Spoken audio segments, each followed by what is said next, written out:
and she was flying to London as well. And we got talking, and at the end of the conversation, it turned out the person she was visiting lives next door to me. Wow.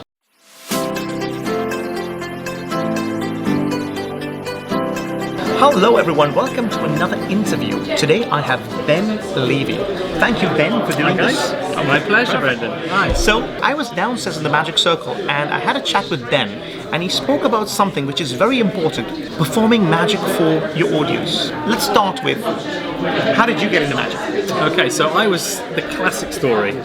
12 years old, friend of mine having his bar mitzvah, just turned 13. There was a magician going around the room, and I saw for the first time someone performing live magic up close in groups.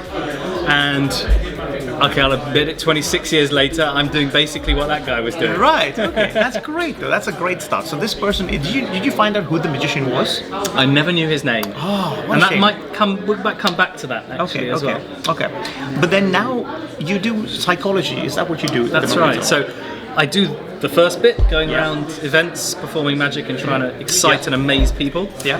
And I also work professionally as a psychologist working with children, particularly children with special needs. Yeah. That's very interesting.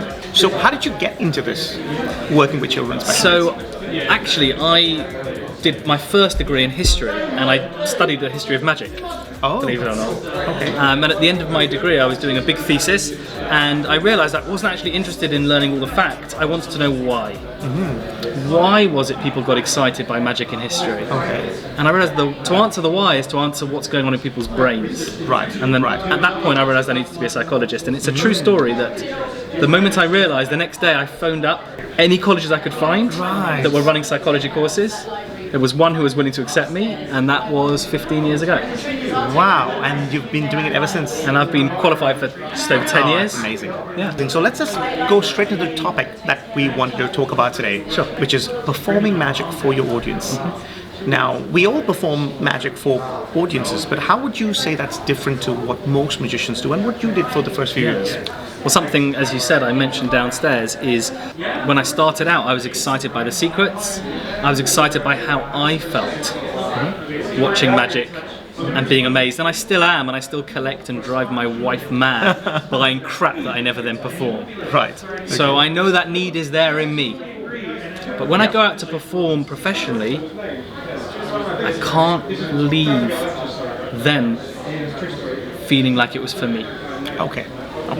So everything I do, everything I say, even the effects I perform, I have to start from the perspective of what's amazing, what's interesting, what would the audience most importantly care about?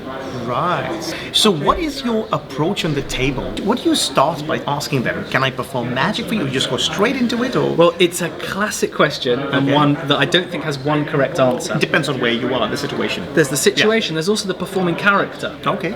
I come in very unassuming as me. Pretty much what you're seeing now is how I perform. Perfect. Okay. So I relax into the space, and in some events I might actually sit with the guests for a few moments, have a chat with them, and they'll be wondering, well, what's going on? There's a slight kind of strange change in the space here. There's a guy sitting with us, looks very smart. They hopefully join the dots, and then I carry on. Okay. So I don't need to say, hi, I'm a magician. Right, okay. That's interesting. I mean, you can't do that at residencies, but you could definitely do it at a paid gig, because then they know you're sort of... That's right. So perhaps at a residency or at an event where you don't necessarily have that opportunity, what might be the first thing that you can say to excite people to have you in their space? Right, okay. So that's a question that you individually will need to answer. True. But one example could be, unfortunately I only have 5 minutes with you. I'd love for those 5 minutes to be the most amazing 5 minutes of your night. That's a hook. Right there, I'm hooked. Yeah, that's great. But you have to back it up with great magic. Yes, yes. But remember what we're saying here, it's the most amazing 5 minutes of your night. Exactly. Now, how do you structure your routines? Well, as if you're doing skill, do you do a lot of skill stuff or no? So I am reasonably competent. Okay. I'm no Brendan Rodrigues. I can't do what this guy does. Who can, let's be honest. So I'm reasonably competent, you know, I can Pharaoh in terms of card stuff, and I can do the retention vanishes. So that's great because it opens up lots of possibilities. But for me, I'm moving, and I said to you before, I'm moving from the stuff that interests me to how to create plots that may or may not have fairly advanced sleight of hand to end up with something people care about and remember and are amazed by. So I select out, first of all, the routines that I think would be most powerful for people.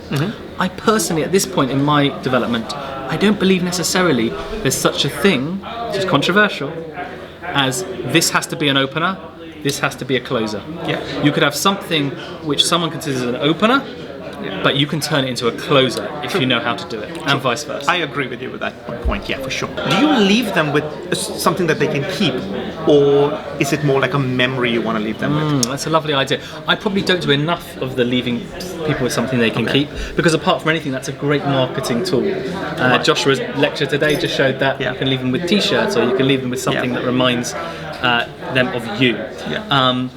I think the memory in their minds is very powerful, because that's when all the brilliant stories get told about what magic was experienced is after the event. And if you leave too much, perhaps physically, people might, just hook onto that rather than the story of what went on in their minds. And that's what we really do with our magic. So you mainly focus on the story. So all your magic, every effect is a story.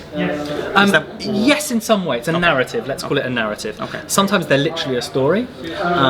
We saw tonight again Blind Man's. I like that one. That was great. It's got a beautiful premise that hooks people. And you can walk through the story and tell them the magic using the story.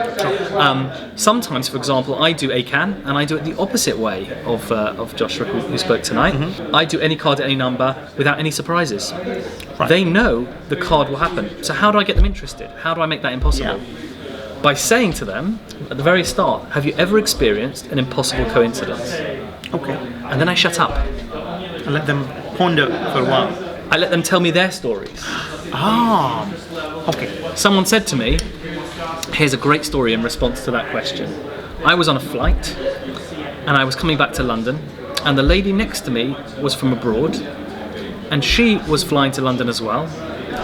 And we got talking, and at the end of the conversation, it turned out the person she was visiting lives next door to me.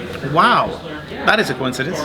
Now, it was a b***er as well, if I can use that on YouTube. You may have to blurt that out. Because my impossible coincidence is pretty good, but her impossible coincidence was even better. I mean, how often does that ever happen?